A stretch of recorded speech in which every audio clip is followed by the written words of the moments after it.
সুষ্ঠুভাবে জাতীয় নির্বাচন আয়োজনে সশস্ত্র বাহিনীর সহযোগিতা চাইলেন প্রধান উপদেষ্টা। বললেন, উত্তরণের সময় পার করছে বাংলাদেশ। নির্বাচন কমিশনের জনবল থেকে রিটার্নিং অফিসার নিয়োগের দাবি বিএনপি। প্রতিটি ভোট কেন্দ্রে সেনা উপস্থিতি চায় জামায়াত। গণভোটের সুনির্দিষ্ট নীতিমালা দাবি এনসিপি। নির্বাচন নিয়ে এখনো দোলাচলে মানুষ, বলেছেন মির্জা ফখরুল। বিগত 16 বছরে বিএনপি সহ সব রাজনৈতিক দলের আন্দোলনের ইতিহাস তুলে ধরার আহ্বান। দেখছিলেন গ্রাউন্ড 7 সংবাদ শিরোনাম। এবারে বিস্তারিত। ফেব্রুয়ারির শুরুতে নির্বাচনে সশস্ত্র বাহিনীর সহযোগিতা চেয়েছেন প্রধান উপদেষ্টা ডক্টর মোহাম্মদ ইউনূস। তিনি বলেন, শান্তিপূর্ণ, উৎসবমুখর ও আনন্দমুখর পরিবেশে নির্বাচন হবে। বাংলাদেশ একটি উত্তরণের সময় পার করছে উল্লেখ করে তিনি বলেন, যে কোনো অবস্থায় আইনশৃঙ্খলা পরিস্থিতি ঠিক রাখার সিদ্ধান্ত নিয়েছে অন্তর্বর্তীকালীন সরকার। রিপোর্ট করেছেন সিকান্দার রেমান। সামরিক বাহিনীর কমান্ড ও স্টাফ কলেজের গ্রাজুয়েশন সনদ বিতরণ অনুষ্ঠানে যোগ দেন প্রধান উপদেষ্টা ডক্টর মোহাম্মদ ইউনূস। এবছর ডিএসসি কোর্সে বাংলাদেশ সেনাবাহিনীর 170 জন, নৌবাহিনীর 45 জন, বিমান বাহিনীর 36 জন, বাংলাদেশ পুলিশের 3 জন কর্মকর্তা গ্রাজুয়েশন সম্পন্ন করেছেন। এছাড়াও চীন, Bharat, Indonesia, Iran, Jordan, Kenya, Saudi Arab, Pakistan সহ 24টি দেশ থেকে আগত 58 জন অফিসারও গ্রাজুয়েট ডিগ্রি সম্পন্ন করেছেন। Simple things said, we are not going back to where we are coming from. Then it's useless for all this bloodshed and sacrifices and the sacrifices of life and the limbs. Families losing their sons and their daughters or getting maimed. Unless we build the country of our dream. That was the process of reform. এ সময় বাংলাদেশের পরিস্থিতি ও আগামী সংসদ নির্বাচন নিয়েও কথা বলেন প্রধান উপদেষ্টা। So now the time for election, we are looking forward to it. And we announced the date for February, first half of February. Again, we need the support from our armed forces, from our police, and law enforcing agencies, all types. Because it is a big undertaking, coming from an uprising, moving to an election. It is a peaceful kind of celebration, mood of happiness, and being together. It's still expressing our own. প্রধান উপদেষ্টা বলেন, গণ অভ্যুত্থানের পর বাংলাদেশ এখন উত্তরণের সময় পার করছে। এটি বাংলাদেশের জন্য গুরুত্বপূর্ণ সময়, যখন তরুণরা একটি স্বৈরাচারী গোষ্ঠীকে তাড়িয়েছে।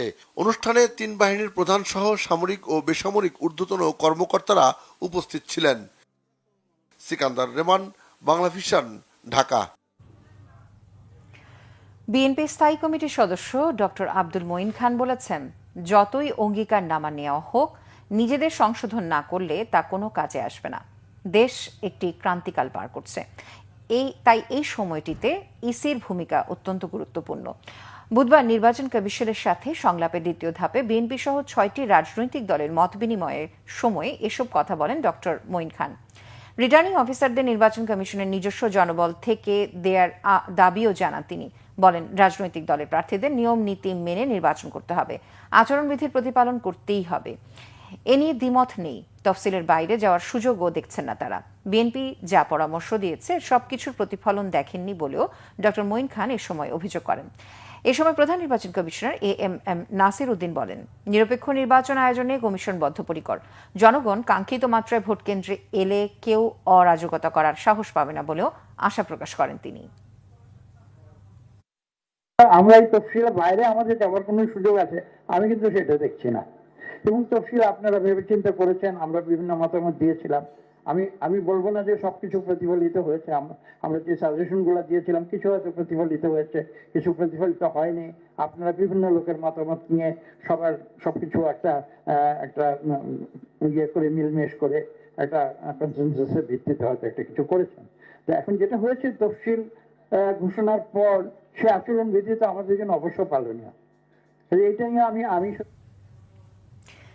ডিজাইন করে প্রশাসনে রদবদল করা হচ্ছে। নির্বাচন কমিশনে এমন অভিযোগ করেছে জামায়াত। সুষ্ঠু ও গ্রহণযোগ্য নির্বাচনের স্বার্থে প্রতিটি কেন্দ্রে অন্তত 5 জন করে সেনা সদস্য রাখা সহ বেশ কিছু সুপারিশ করে দলটি।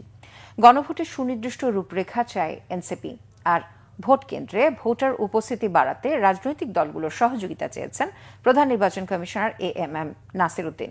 রিপোর্ট সৈয়দ আব্দুল মুহিতের। আসন্ন ত্রয়োদশ জাতীয় সংসদ নির্বাচনকে সামনে রেখে নিবন্ধিত রাজনৈতিক দলগুলোর সঙ্গে ধারাবাহিক সংলাপের অংশ হিসেবে বুধবার প্রথম ধাপে জামাত ও এনসিপি সহ 7টি দলের সাথে বৈঠক করে নির্বাচন কমিশন। আগারগাঁওয়ে নির্বাচন ভবনে বৈঠকের শুরুতে বক্তব্য দেন প্রধান নির্বাচন কমিশনার AMM নাসির উদ্দিন। ভোটাররা একটু ভোট বিমুখ হয়ে গেছিল গত 10-15 বছরে, ভোট কেন্দ্র বিমুখ, আসতে চায় না, চিন্তা করতো যে হয়তো আমি যাওয়ার আগে আমার ভোটটা কেউ না কেউ দিয়ে দিবে হয়তো, আর গিয়ে বেলা কি ফলাফলটা তো জানা আছে যে ডিসাইডেড, এই ধরনের একটা মন মানসিকতা গ্রো করেছিল।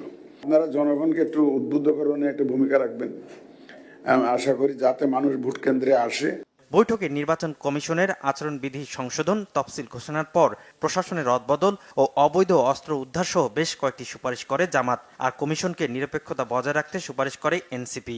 1 মাসও হয়নি, 20 দিনও হয়নি, একজন ডিসি সেখানে চলে গেছে, সেটাও হঠাৎ করে আবার 1 সপ্তাহের মধ্যে অনেককে রদবদল করা হয়েছে। এটার পিছনে মনে হয় যেন কোনো একটা ডিজাইন করে একটা উদ্দেশ্যে এই কাজটা কোনো জায়গা থেকে হচ্ছে।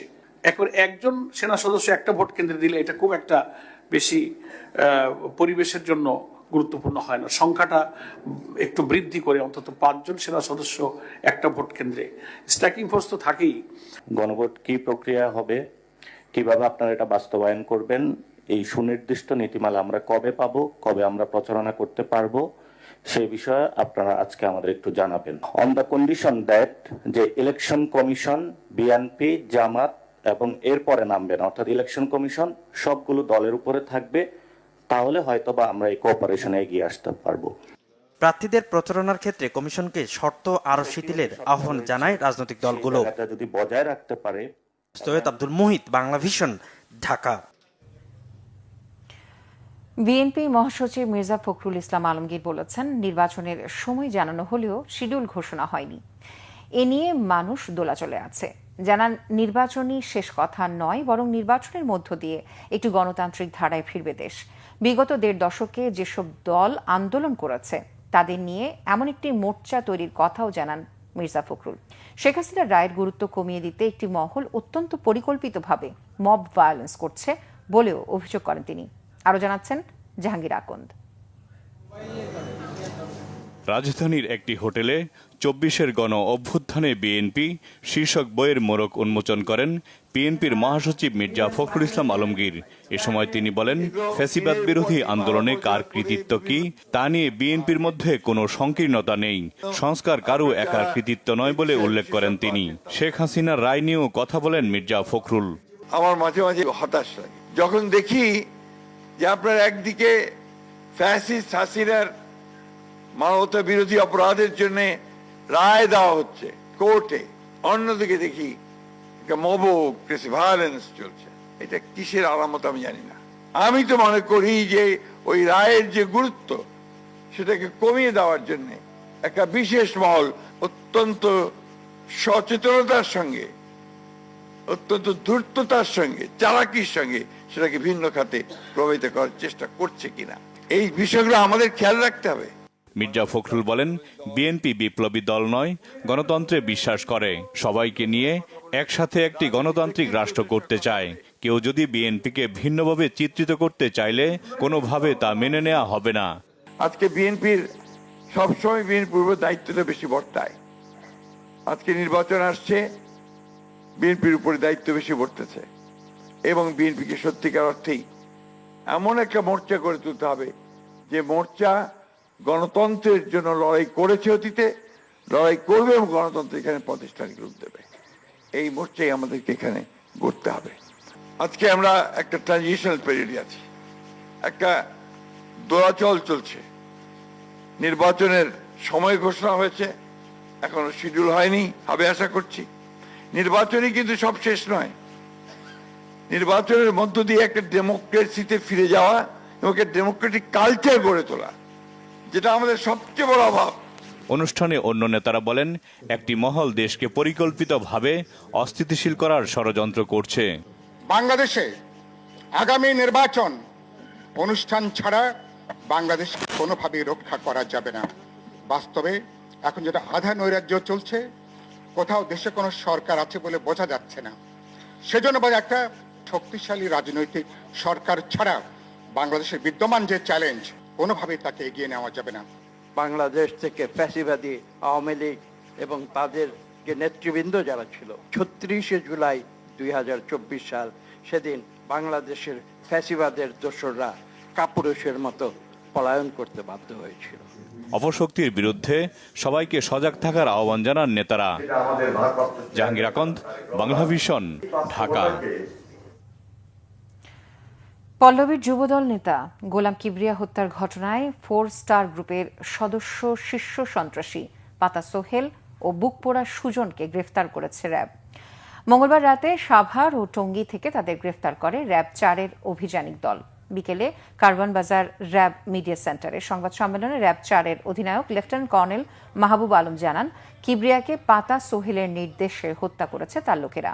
হত্যার পর শুটারদের অর্থের যোগানদাতাও সোহেল। পুলিশের হাতে গ্রেফতার শুটার জনিকে নগদ ৩০,০০০ টাকা দিয়েছে পাতা সোহেল।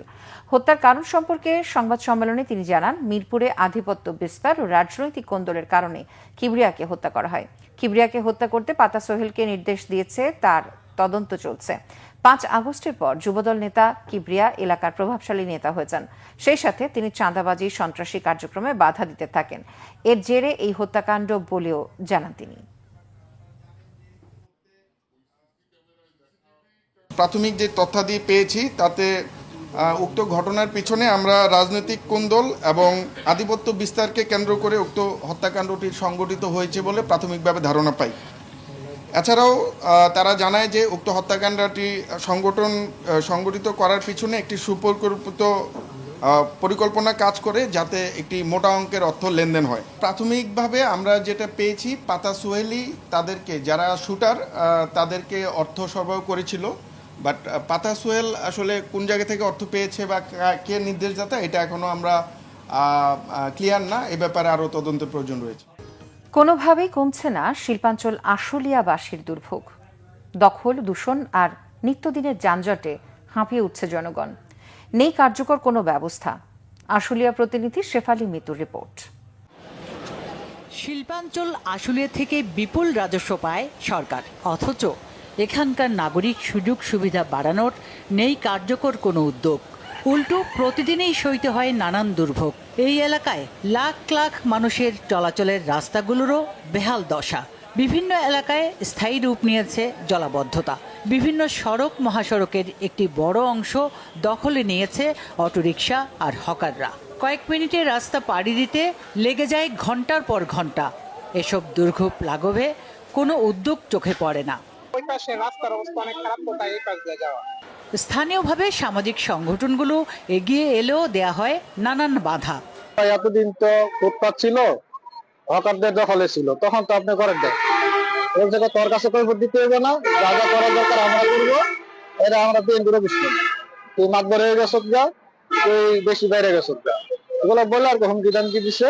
সংশ্লিষ্টরা বলছেন, এরই মধ্যে কাজ শুরু করেছেন তারা। যতদিন না পর্যন্ত এই নয়নজলি খালকে পুরোপুরি আমরা দখলমুক্ত করে এটার পানির প্রবাহটা ঠিক করতে না পারবো, আসলে এটার স্থায়ী সমাধানটা আমাদের হওয়াটা দুরূহ বা কষ্টকর। অবিলম্বে দুর্ভোগ লাঘবের দাবি স্থানীয়দের। Bangla Vision news desk. Mymensingh rail স্টেশনের ওয়াশপিটে দাঁড়িয়ে থাকা একটি ট্রেনের বগিতে আগুন দিয়েছে দুর্বৃত্তরা। তবে কিছু সময়ের মধ্যেই আগুন নিয়ন্ত্রণে আনে রেলওয়ে নিরাপত্তা বাহিনীর সদস্যরা। ভোর 4টার দিকে এই ঘটনা ঘটে। এতে বগিতে থাকা সিটের বেশ কিছু অংশ পুড়ে যায়। কয়েকটি সিটে পাওয়া যায় গান পাউডার জাতীয় মিশ্রণ। প্রত্যক্ষদর্শীরা জানান, দুর্বৃত্তরা বগিটিতে আগুন দিলে উপস্থিত জনতা তাদেরকে ধাওয়া দিলে পালিয়ে যায় তারা। পরে নিরাপত্তা কর্মীরা দ্রুত আগুন নিয়ন্ত্রণে আনে। স্টেশন সুপার আব্দুল্লাহ আল হারুন জানান, ট্রেন চলাচল স্বাভাবিক রয়েছে, জোরদার করা হচ্ছে নিরাপত্তা। সাভারে ইটভাটা ভাঙার প্রতিবাদে ঢাকা আরিচা মহাসড়ক অবরোধ করে বিক্ষোভ করেছে শ্রমিকরা। সকাল 9টা থেকে 12টা পর্যন্ত ঢাকা আরিচা মহাসড়কের সাভারের ভাঙা ব্রিজ এলাকায় অবরোধ করে বিক্ষোভ করে শ্রমিকরা। এ সময় মহাসড়কের উভয় পাশে যান চলাচল বন্ধ থাকে। মহাসড়কে সৃষ্টি হয় তীব্র যানজটের। প্রত্যক্ষদর্শীরা জানায়, সম্প্রতি সাভার উপজেলাকে ডিগ্রেডেড ইয়ারশেড ঘোষণা করে পরিবেশ অধিদপ্তর। পরে পরিবেশ অধিদপ্তর সাভার উপজেলায় ইটভাটাগুলো ভাঙা শুরু করে। এর প্রতিবাদে বুধবার ইটভাটা শ্রমিকরা ঢাকা আরিচা মহাসড়ক অবরোধ করে রাখেন। দুপুর 12টার দিকে মহাসড়ক থেকে শ্রমিকদের আইন শৃঙ্খলা বাহিনী সরিয়ে দিলে সড়কে যান চলাচল স্বাভাবিক হয়। দেশের বিভিন্ন জায়গার আরো কিছু খবর নিয়ে এবার দেখুন একটি ডেস্ক রিপোর্ট। বাংলাদেশ জুট অ্যাসোসিয়েশনের নবনির্বাচিত পরিচালনা পর্ষদের পরিচিতি ও মতবিনিময় সভা হয়েছে। এতে প্রধান অতিথি ছিলেন বিএনপির ছাত্র বিষয়ক সম্পাদক ও খুলনার 3 আসনে বিএনপি মনোনীত প্রার্থী রকিবুল ইসলাম বকুল। মুন্সিগঞ্জে বিএনপির ভারপ্রাপ্ত চেয়ারম্যান তারেক রহমানের রাষ্ট্র কাঠামো মেরামতের 31 দফার লিফলেট ও শিক্ষার্থীদের মাঝে কম্বল বিতরণ করা হয়েছে। সিরাজদি খান উপজেলার সৈয়দপুর জামিয়া ইমদাদিয়া মাদ্রাসার সামনে এই কর্মসূচিতে বক্তব্য রাখেন দলের স্বেচ্ছাসেবক বিষয়ক সম্পাদক মীর শরফত আলী সপ্পু। রাঙামাটির 10 উপজেলা ও পৌরসভা বিএনপির তৃণমূল নেতাদের সাথে মতবিনিময় সভা করেছেন দলের সহধর্ম বিষয়ক সম্পাদক অ্যাডভোকেট দীপেন দেওয়ান। সকলকে ঐক্যবদ্ধ হয়ে কাজ করে যাওয়ার আহ্বান জানান তিনি। সাতক্ষীরার তালার সরুলিয়ায় বিএনপির নির্বাচনী মহিলা সমাবেশ হয়েছে। উপজেলার জুসখোলা সরকারি প্রাথমিক বিদ্যালয়ে এতে প্রধান অতিথির বক্তব্য রাখেন বিএনপির প্রকাশনা বিষয়ক সম্পাদক ও সাতক্ষীরা 1 আসনের ধানের শীষ মনোনীত প্রার্থী হাবিবুল ইসলাম হাবিব। ঝালকাঠিতে বিএনপির রাষ্ট্র সংস্কারের 31 দফার লিফলেট বিতরণ করেছে কাঠালিয়া উপজেলা বিএনপি। উপজেলার বিভিন্ন হাটবাজারে লিফলেট বিতরণ করেন ছাত্রদল নেতা গোলাম আজম সৈকত। খাগড়াছড়ির মাটিরাঙ্গায় ধানের শীষের সমর্থনে সমাবেশ করেছেন ব্যবসায়ীরা। এতে প্রধান অতিথির বক্তব্য রাখেন বিএনপির সহ কর্মসংস্থান বিষয়ক সম্পাদক ওয়াদুদ ভুইয়া। যশোরে খেলাফত মজলিস জেলা শাখার উদ্যোগে কর্মী সভা হয়েছে। স্থানীয় প্রেস ক্লাবের আব্দুল মাজেদ অডিটোরিয়ামে এতে বক্তব্য রাখেন দলটির আমির আল্লামা মামুনুল হক।